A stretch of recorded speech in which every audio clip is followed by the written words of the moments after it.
اب اس کے بعد جو رکوع ہے یہ بڑا مختصر ہے، آیتیں 4 ہیں لیکن ایک قیامت مضمر ہے ان میں، یہ اعجاز ہے 4 آیتوں کے اندر اسلام کا پورا قانون وراثت جس پہ پوری جلدیں لکھی گئی، جامعیت کی انتہا ہے۔ یوصیکم اللہ فی اولادکم، اللہ تعالیٰ تمہیں وصیت کرتا ہے تمہاری اولاد کے بارے میں، للذکر مثل حظ الانثیین، لڑکے کے لیے حصہ ہے 2 لڑکیوں کے برابر۔ فإن كن نساء فوق اثنتین فلہن ثلث ما ترک، اور اگر صرف بیٹیاں ہی بیٹیاں ہوں اور 2 یا 2 سے زائد ہوں تو ان کو 2/3 میں حصہ ملے گا۔ وإن كانت واحدة فلها النصف، اور اگر ایک ہی بیٹی ہے تو اسے آدھا ملے گا۔ ظاہر بات ہے بیٹا ایک ہی وارث ہوگا تو پورے کا وارث ہو جائے گا، تو جب بیٹی کا حصہ بیٹے سے آدھا ہے تو اگر ایک ہی بیٹی ہے تو اسے آدھی وراثت ملے گی، آدھی پھر اور لوگوں کو جائے گی، وہ ایک الگ حصہ ہے، معاملہ ہے۔ وَلِأَبَوَيْهِ لِكُلِّ وَاحِدٍ مِّنْهُمَا السُّدُسُ مِمَّا تَرَكَ إِن كَانَ لَهُ وَلَدٌ۔ اب یہ وراثت میں ایک تو ہے نیچے وراثت بیٹا بیٹی، اور ایک ہے اوپر والد والدین، جب اب وہ بھی زندہ ہے، فوت ہوا ہے کوئی شخص، اس کے والدین یا والد یا والدہ دونوں میں سے کوئی ایک زندہ ہے، ان کا بھی حصہ ہے۔ وَلِأَبَوَيْهِ لِكُلِّ وَاحِدٍ مِّنْهُمَا، اس کے والدین کے لیے ہر ایک کے لیے ان میں سے چھٹا حصہ ہے اس کے ترکے میں سے، مما ترک ان کان لہو ولد، اگر اس کی اولاد ہے۔ ایک شخص لا ولد مر گیا ہے تو اور بات ہوگی، اولاد ہے تو چھٹا یعنی 1/3 حصہ والدین کو چلا گیا، 2/3 جو ہے اولاد میں تقسیم ہوگا۔ فَإِن لَّمْ يَكُن لَّهُ وَلَدٌ، اور اگر اس کی اولاد ہے ہی نہیں، لا ولد فوت ہو رہا ہے، وَوَرِثَهُ أَبَوَاهُ، اور اس کے وارث اس کے والدین ہی ہیں، فَلِأُمِّهِ الثُّلُثُ، تو ماں کو 1/3 اور باپ کو 2/3، وہی وہ مرد کا باپ ماں سے عورت سے دگنا ہو جائے گا۔ فَإِن كَانَ لَهُ إِخْوَةٌ، اور اگر اس کے بہن بھائی ہو، فَلِأُمِّهِ السُّدُسُ مِن بَعْدِ وَصِيَّةٍ يُوصِي بِهَا أَوْ دَيْنٍ، تو پھر ماں کا حصہ جو ہے وہ پھر اور کم ہو جائے گا، چھٹا حصہ رہ جائے گا سلس کی بجائے، تاکہ باپ کی طرف سے تو پھر بھائیوں کو وراثت جا سکے گی اس کے، لیکن ساتھ فرما دیا من بعد وصیت یوصی بہا او دین، وراثت کی تقسیم سے پہلے 2 کام کر لینے ہوں گے کہ اگر کوئی وصیت کی ہے اس وصیت کو پورا کیا جائے، اگر کوئی دین ہے جو فوت ہوا ہے اس پر کوئی قرض ہے وہ ادا کیا جائے، پھر جو ہے وراثت ادا ہوگی۔ من بعد وصیت یوصی بہا او دین، آباؤکم و ابناؤکم لا تدرون ایہم اقرب لکم نفعا،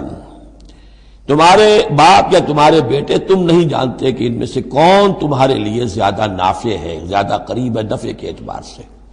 فریضۃ من اللہ، یہ تم اپنی عقلوں کو چھوڑو، اللہ کی طرف سے یہ فرض ہے، فریضۃ من اللہ۔ یعنی آدمی سمجھے میرے بوڑھے والدین ہیں، خام خواہ ان کے لیے حصہ کائے کو رکھ دیا ہے، کھا پی چکے، زندگی گزار چکے، وراثت تو ملنی چاہیے اولاد کو، بیٹا بیٹی کو نہیں، اللہ کا حکم مانو۔ آباؤکم و ابناؤکم لا تدرون ایہم اقرب لکم نفعا فریضۃ من اللہ ان اللہ کان علیما حکیما، یقیناً اللہ تعالی علیم اور حکیم ہے، اس کا کوئی حکم علم اور حکمت سے خالی نہیں۔ وَلَكُمْ نِصْفُ مَا تَرَكَ أَزْوَاجُكُمْ إِن لَّمْ يَكُن لَّهُنَّ وَلَدٌ، اور تمہارا حصہ تمہاری بیویوں کے ترکے میں سے آدھا ہے اگر ان کے کوئی اولاد نہ ہو،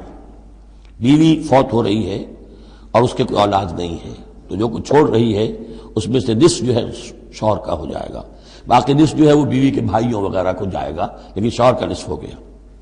فَإِن كَانَ لَهُنَّ وَلَدٌ، اور اگر اس کی اولاد ہے، فَلَكُمُ الرُّبُعُ مِمَّا تَرَكْنَا، پھر تمہارے لیے 1/4 حصہ ہوگا اس میں یہ جو اس نے چھوڑا ہے، باقی 3/4 اس کی اولاد میں تقسیم ہو جائے گا۔ من بعد وصیت یوصین بہا او دین، اور یہ بھی ہوگا وصیت کی ایگزیکیوشن کے بعد، اور اگر کوئی قرض ہے تو اس کی ادائیگی کے بعد۔ وَلَهُنَّ الرُّبُعُ مِمَّا تَرَكْتُمْ، اور جو کچھ تم چھوڑو، مرد شوہر فوت ہو گیا ہے تو اس کی وراثت میں سے بیویوں کا حصہ ہے 1/4، ان لم یکن لکم ولد، اگر تمہارے کو اولاد نہیں ہے۔ فَإِن كَانَ لَكُمْ وَلَدٌ، اور اگر تمہارے اولاد ہے، فَلَهُنَّ الثُّمُنُ مِمَّا تَرَكْتُمْ مِن بَعْدِ وَصِيَّةٍ تُوصُونَ بِهَا أَوْ دَيْنٍ، تو پھر تو ان کے لیے 8واں حصہ ہے۔ اگر تمہارے لیے اولاد ہے تو تمہاری بیوی کے لیے پھر 8واں حصہ ہے تمہارے ترکے میں سے، من بعد وصیت توصون بہا او دین، اس وصیت کو تکمیل کے بعد جو تم نے کی ہو یا قرض جو تمہارے ذمہ ہو ادا کرنے کے بعد۔ وَإِن كَانَ رَجُلٌ يُورَثُ كَلَالَةً، اور اگر کوئی شخص جس کی وراثت جو ہے تقسیم ہو رہی ہے کلالہ تھا، او امراتن، یا کوئی عورت بھی کلالہ ہو سکتی ہے۔ یہ کلالہ کون ہوتی ہے؟ جس کے نہ تو والدین ہو نہ اولاد ہو، میت ہے، فوت شدہ مرد ہے یا عورت ہے، تو جو نہ تو ہے اوپر والدین میں سے کوئی اور نہ کوئی اولاد میں سے، وہ اس کو کلالہ کہتے ہیں۔ بہن بھائی ہیں، اب بہن بھائیوں میں جو تقسیم ہوگی وہ ایک تقسیم تو وہی ہے کہ جو حقیقی اور عینی اور اللاتی بہن بھائیوں میں ہوتی ہے، وہ تو ہے اسی طرح جیسے کہ اولاد کی ہے، لیکن یہاں خاص حکم دیا جا رہا ہے۔ عربوں میں اصل میں 3 قسم کے بہن بھائی ہوتے تھے۔ ایک عینی وہ ہے، باپ بھی وہی ہے مشترک، ماں بھی وہی ہے، جنہیں ہم حقیقی کہتے ہیں، ہمارے ہاں حقیقی بھائی، حقیقی بہن، یعنی والدین دونوں مشترک ہیں۔ اللاتی کہ باپ ایک ہے اور مائیں جدا ہیں، لیکن عرب میں ان میں کوئی فرق نہیں تھا، وہ بھی حقیقی کہلاتے تھے۔ حکم جو ہے معاشرے کے اندر ان کے عینی اور اللاتی بہن بھائیوں کا ایک ہی تھا، کوئی فرق نہیں تھا۔ ان کے ہاں سوتیلا وہ کہلاتا تھا کہ ماں ایک ہو باپ اور ہو۔ ایک شخص کی اولاد تھی، وہ فوت ہو گیا، اب اس کی بیوی نے دوسری شادی کر لی ہے، اب اس سے بھی اولاد ہے، تو ماں تو ایک ہے، اولاد دو ہیں، 2 باپ سے ہیں، وہ کہلاتے ہیں کہ جو اخیافی ہیں۔ ان کا حکم دے رہا ہے کہ اگر کوئی شخص مرا ہے وہ کلالہ ہے، چاہے وہ مرد ہے یا عورت ہے، وَلَهُ أَخٌ أَوْ أُخْتٌ،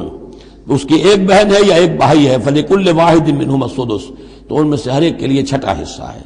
فَإِنْ كَانُوا أَكْثَرَ مِنْ ذَلِكَ، اور اگر وہ اس سے زیادہ ہیں، فَهُمْ شُرَكَاءُ فِي الثُّلُثِ،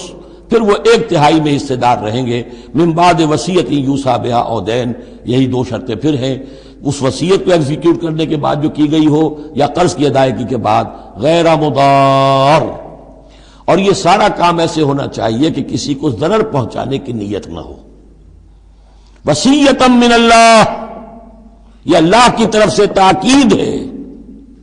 واللہ علیم حلیم، اللہ تعالیٰ سب کچھ جاننے والا، کمال حلم والا ہے۔ اس کے حلم پر دھوکہ نہ کھاؤ کہ وہ تمہیں پکڑ نہیں رہا ہے، اس کی پکڑ جب آئے گی تو ان بطش ربک لشدید، پھر اس کی پکڑ بڑی سخت ہوگی۔ تلک حدود اللہ، یہ اللہ کے حدود ہیں۔ ومن یطع اللہ ورسولہ یدخلہ جنات تجری من تحتہا الانہار، جو اللہ اور اس کے رسول کی اطاعت کرے گا وہ داخل کرے گا انہیں ان باغات میں جن کے دامن میں ندیاں بہتی ہوں گی، خالدین فیہا، جس میں وہ ہمیشہ ہمیشہ رہیں گے، وذالک الفوز العظیم، اور یقیناً یہ بہت بڑی کامیابی ہے۔ ومن یعص اللہ ورسولہ ویتعدی حدودہ، اور جو کوئی نافرمانی کرے اللہ اور اس کے رسول کی اور تجاوز کرے اس کی حدود سے، یدخلہ نارا خالدا فیہا، اس کو وہ داخل کرے گا آگ میں جس میں وہ ہمیشہ ہمیشہ رہیں گے، وَلَهُ عذاب مہین، اور ان کے لیے عذاب مہین ہوگا، اہانت آمیز عذاب۔